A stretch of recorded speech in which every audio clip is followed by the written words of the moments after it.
Hi, good afternoon, Mayor, Vice Mayor, members of council, Mr. Manager. Today, I am here to talk to you about our parking programs and changes that we would like to propose in the upcoming season.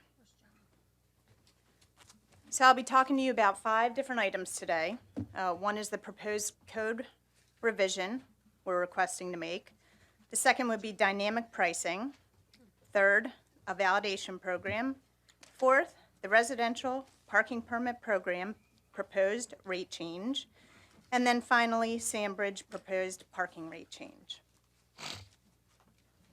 So the first item is a proposed code revision. In 2021, the Parking Management Office assumed responsibility for the administration of permit programs from the City Treasurer's Office due to the growing complexity of our programs. To address this in the city code sections 21-351 to 354, we would like to recommend the following changes. We recommend removing the CTO from administrative duties in the code, and this was at the city treasurer's request. We would like to define employee to mean those employed by businesses located on the west side of Atlantic Avenue and the east side of Pacific Avenue, from Rudy Loop to 29th Street and along Winston-Salem Ave. These are the boundaries of the RPP. And then finally, we would like to remove some conflicting language that is addressed in the form-based code parking ratio requirements, where hotels are required to have 1 space per room. In the resort, we are recommending a rate structure realignment. Our current rate structure for on-street meters is $2 per hour. Our garages are $2 per hour with a max of $10. Our lots have a flat rate of $7 Monday through Thursday and $10 Friday through Sunday. The last rate adjustments were made in July of 2010 for our flat and max rates, and in 2014 for meter rates. Our residential rate is $3 after 5 p.m. For our proposal, we are recommending to convert our lots to hourly rates for $2 an hour in order to get program consistency.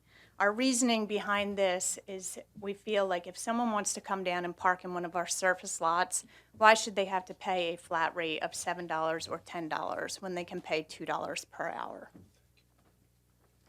We would also like to implement dynamic parking within the resort and establish a range, depending on the season, between $10 to $22. We would adjust those rates based on our peak demand versus our fall and winter demand.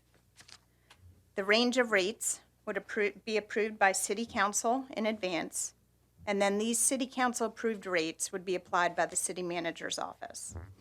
Our residential rate would remain at $3 after 5 p.m. We would also like to introduce a validation program in the resort. We would like to offer this year-round and in our 3 public garages at 9th, 25th, and 31st.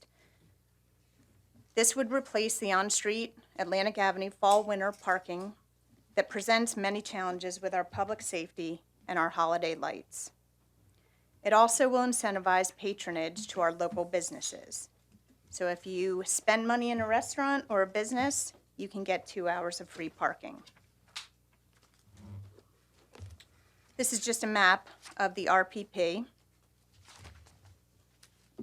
And within the RPP, our proposed change rate, I'll give you the current structure first, but the first 2 residential permits are free. The next 2 residential permits are $5 each. Our guest passes are $2 each. Temporary passes are free. And the last time we adjusted these rates was over 15 years ago. Our proposed new rate structure is to just charge flat across the board for our permits of $5 each.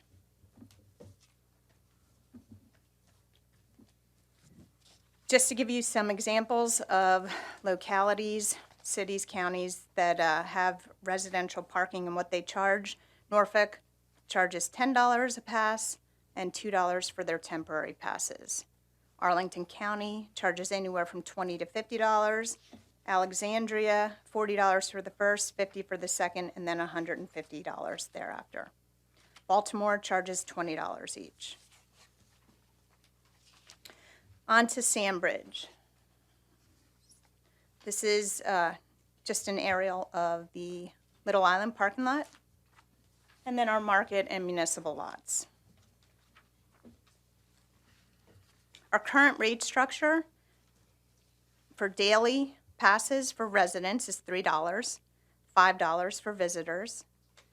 Requires a cashier to administer these two separate programs because we have to decipher who is a resident and who is not. This cashiering causes long lines and vehicles waiting on the streets to enter. The peak times can exceed 45 minutes, and the last rate adjustment was in 2014 for the residential rate only.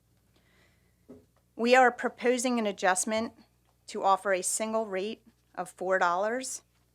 This would continue to operate with the meters and mobile payment options. It reduces our operating costs because we no longer would have to man the parking lots to figure out who's a resident and who is not, and we would just operate with the meters. The automation therefore eliminates those waiting lines, and parkers can conveniently come and go from the parking lots. Again, just providing some comparisons. Virginia State Parks charge $7 to $10 to enter. Carolina Beach charges $20, and Rehoboth anywhere from $15 to $20. So our proposed next steps are that council can consider an ordinance for an amendment to the city's code based on what I mentioned today. And rate changes may be considered during the budget process or as a separate process with a public hearing and resolution adopting those rate changes recommended today. Yes. Rosemary? It looks like you're trying to simplify everything, which I think is a good thing. Yes. I would be really interested in the residential parking for down at the oceanfront. Instead of starting after 5, just all day. Or to all day be $3. And that might get people to come down and shop in the stores and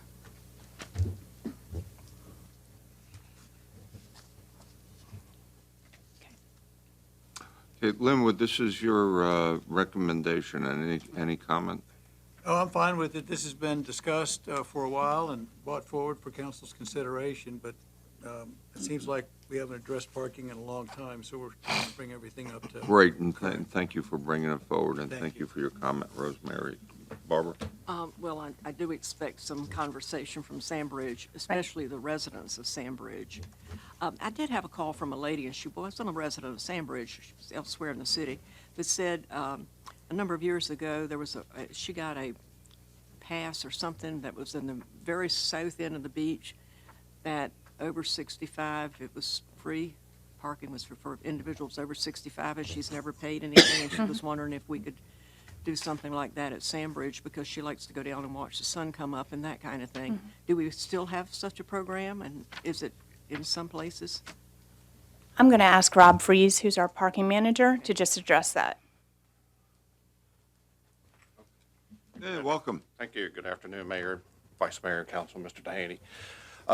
So yes, we do have that. It is part of the city code that reflects what's called, what we know right now as the 4th Street parking lot at the resort. And so we have it up on, online, telling people where to go, and we've been advertising it. I think so far we have several hundred people have registered for that. So it's really easy to do. They can call our parking office and we can get them squared away in an instant. That would be really something that I think a lot of locals would use for Sandbridge, because a lot of folks do like to go down there very early and that kind of thing, and maybe are not staying past the 10 o'clock time in the morning or somewhat. So I would like for us to look at that. Could I ask? Thank you. Before Rob leaves, could I ask him? Sure. Rob? I'm just, what are the parameters of that it's over 65, is that my understanding? That? And what does it entitle you to exactly? It just gives you free parking.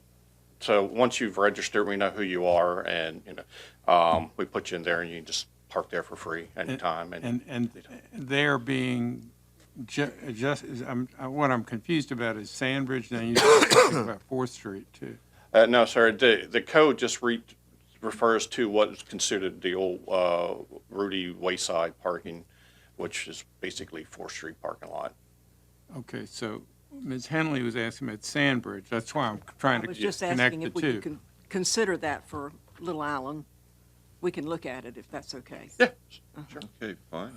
Okay. Thank you. Yeah, Linwood. Yeah, Mayor, I'd just like to acknowledge former council member Nancy Parker here, who is a great advocate for her civic league in her neighborhood, and she's attended a lot of meetings with Councilman Tower and I on this parking issue. And the ultimate goal in terms of employee parking is to get sufficient parking inventory at the oceanfront where we can have an actual program that takes it out of the neighborhood. So I'm excited if we adopt this CIP, we may have the funds to finally really tackle parking in the way it should have been done. So thank you so much. Okay, Guy? Yeah, I'd like to second that as well as second